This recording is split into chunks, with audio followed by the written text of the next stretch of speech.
Thank you, Mr. Chairman, and good afternoon, Secretary Hassel. I have a question which I had asked this morning also about the federal bonus depreciation and the corporation tax bulletin 2017-02.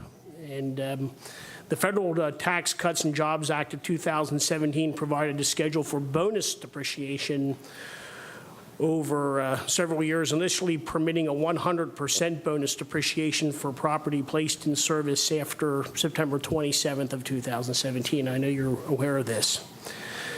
But on December 22nd, 2017, your department issued a corporation tax bulletin, the 2017-02, addressing the disallowance and recovery of the 100% depreciation. And on background, I said this morning, I've worked in public accounting for over 20 years and worked with a lot of companies, and we try to create jobs in this state. I'm actually concerned about the message that was sent to the business community in issuance of this bulletin. And I need to ask, in your opinion, is it sound tax policy to completely allow depreciation over the usable life of business property as your bulletin prescribes, until the property is sold or otherwise disposed? I mean, we talk about this with like-kind exchanges. Now we're talking about this with actual purchases. And are you aware of any other state that has taken this position? To address the last question first, I don't think so.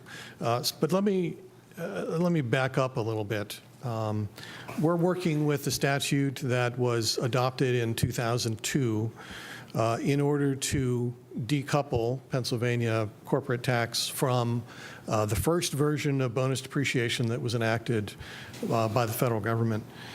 And that initial federal law allowed a 30% bonus. And it was the agreement of the General Assembly and the governor at the time to not allow that to flow through into our tax. The problem that has occurred since then is that the formula that's in that decoupling statute was designed for 30%, and it doesn't work that well when the rate is something other than 30%. Because for a number of years there has been in federal law a bonus of 50%.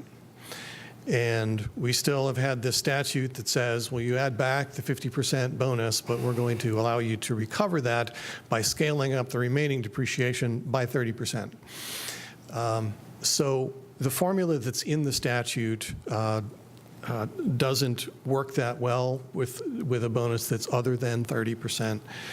And we were faced with a difficult choice. The federal bill that adopted 100% bonus depreciation passed at the end of December. And we needed to provide some quick guidance for what taxpayers were supposed to do as they began to fill out their returns early in January. And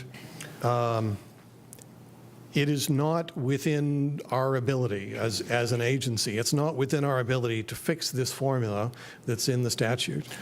What the bulletin does is simply follows the literal letter of the law, which gives you the result that you described. And I'm not going to say that that's the correct policy result. Well, because I know I'm maybe running out of time here. Let me just follow up on that. I mean, the reality is, though, whatever we do is going to end up being revenue neutral anyway. Now, maybe you're doing with the time value of money, but the reality is it is going to be revenue neutral over time for the state, correct? Eventually. Exactly. Yes, over well, let me 20-year ask you. period, Let me just follow up, and I do want to emphasize that point. But let me follow up. We have a bill that just came out of the House committee. It was unanimous out of the Finance Committee, House Bill 2017, that brings in where we're allowed to still depreciate an asset, not necessarily take the 100%. I don't know whether you've looked at the language in that bill, and I wanted to know if you've, first of all, have you done an analysis on that bill, and would the department and administration support that language in that bill at this point? We have looked at that bill. There was an amendment in committee recently that I think corrected some of the issues that we had with it. I think the language works as it is. And my only comment on it is that our standard answer on any tax legislation that has a fiscal impact is that it should be considered in the context of balancing the budget. And I think that's the same answer that we have on this. It's that what we have done is to buy time for the General Assembly to act, to consider what to do on this score so that it can be fixed in the statute where it belongs. Appreciate your answer, appreciate the time, thank you. All right.